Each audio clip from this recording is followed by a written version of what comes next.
Assalamualaikum warahmatullahi wabarakatuh. Setiap muslim, bahkan seluruh manusia, mencintai keadilan.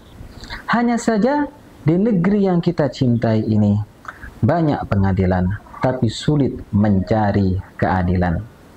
Betapa banyak kemudian kasus demi kasus di mana ada hakim yang kemudian tertangkap karena kedapatan menerima suap untuk memenangkan suatu perkara tertentu.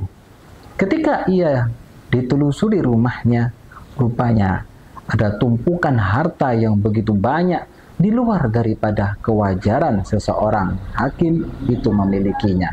Bahkan ketika didetailkan, rupanya ada hakim-hakim yang lain yang terlibat di dalam kasus suap tersebut. Hal ini menunjukkan bahwa terjadi mafia peradilan di negeri yang kita cintai ini. Tentu hal ini tidak boleh kita biarkan, karena hal itu akan bisa mencederai keadilan di negeri kita, bahkan akan menjadikan kejahatan terus-menerus bahkan makin bertambah. Disitulah kemudian kita harus melawan mafia peradilan. Bagaimana? Disitulah kemudian Islam hadir di tengah kehidupan kita. Tidak hanya sebagai agama yang menyelesaikan persoalan spiritual kita melalui sholat, puasa, zakat, dan haji, melainkan hadir pula di tengah kehidupan kita sebagai ideologi yang akan menyelesaikan seluruh persoalan hidup manusia, termasuk di dalamnya mafia peradilan. Bagaimana solusinya menurut ideologi Islam? Ada 3 formula. Yang pertama, Allah Subhanahu wa ta'ala berfirman, "Wa man lam yahkum bima anzalallah faulaika humudz zalimun." Barang siapa dan siapapun orangnya, hatta ia seorang muslim sekalipun, bila kemudian tidak berhukum pada hukum Allah Subhanahu wa ta'ala, maka ia telah memutuskan hukum dengan cara yang zalim.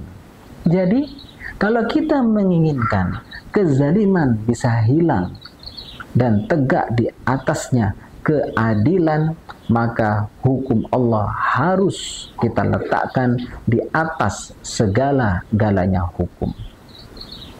Dan memang hukum buatan manusia terbukti berubah-ubah. Tahun ini apa yang berlaku bisa berubah di tahun yang akan datang.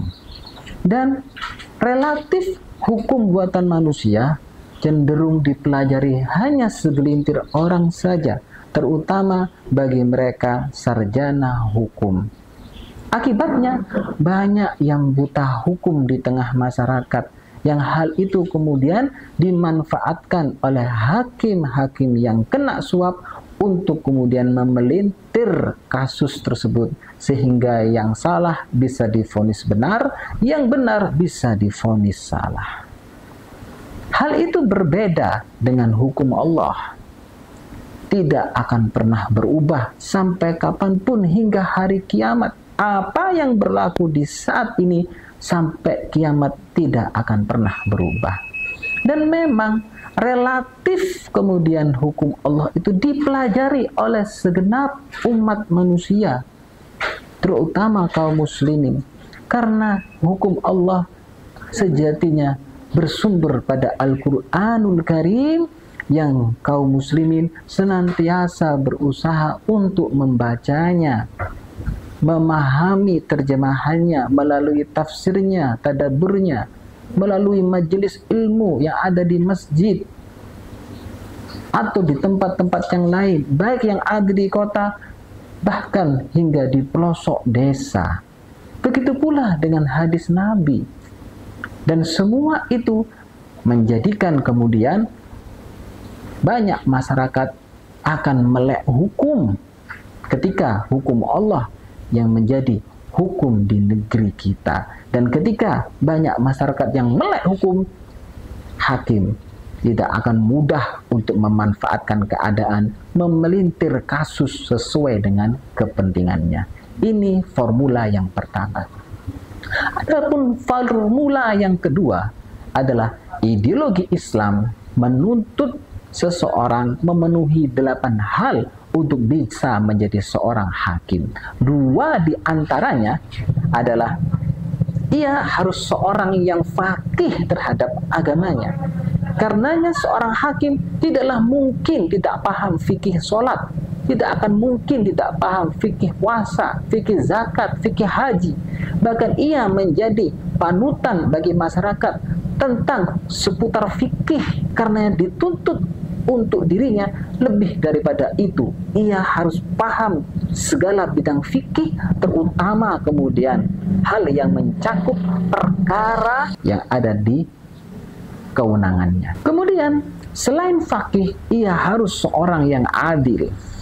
Artinya dalam kesehariannya ia senantiasa menampakkan Islam baik dalam pikirannya, lisannya, tulisannya maupun perbuatannya. Artinya ia bisa dianggap selevel dengan ulama.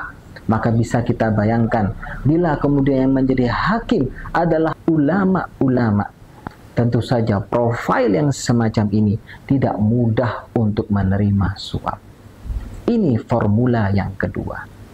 Adapun formula yang ketiga adalah ijma' sahabat untuk melakukan audit seluruh kekayaan yang dimiliki oleh pejabat manapun, termasuk di dalamnya seorang hakim. Bila kemudian kedapatan kekayaannya melebihi daripada batas kewajaran, maka selisih daripada kekayaan itu harus ia berhasil buktikan melalui cara yang halal. Bila kemudian ia tidak bisa membuktikannya, maka selisih itu akan kemudian disita masuk Baitul Mal untuk kemudian disalurkan demi kemaslahatan umat. Dengan begitu, hakim kalaupun kemudian ada pikiran untuk menerima suap, percuma saja, karena pada akhirnya kemudian ia harus buktikan selisih harta yang di luar kewajaran, yang ketika tidak berhasil ia buktikan, maka akan membuat hartanya itu disita oleh negara. Inilah 3 formula yang ketika kemudian diterapkan, maka akan mampu kemudian menyelesaikan mafia peradilan hingga ke akar-akarnya. Dan itulah formula ideologi Islam terhadap persoalan ini, yang tidak kemudian diberikan oleh ideologi-ideologi yang lain atau agama manapun. Karena itu, marilah kemudian kita kembali ke dalam Islam, karena hanya dengan Islam sajalah kemudian kita bisa dengan maksimal melawan mafia peradilan. Demikian, wassalamualaikum warahmatullahi wabarakatuh.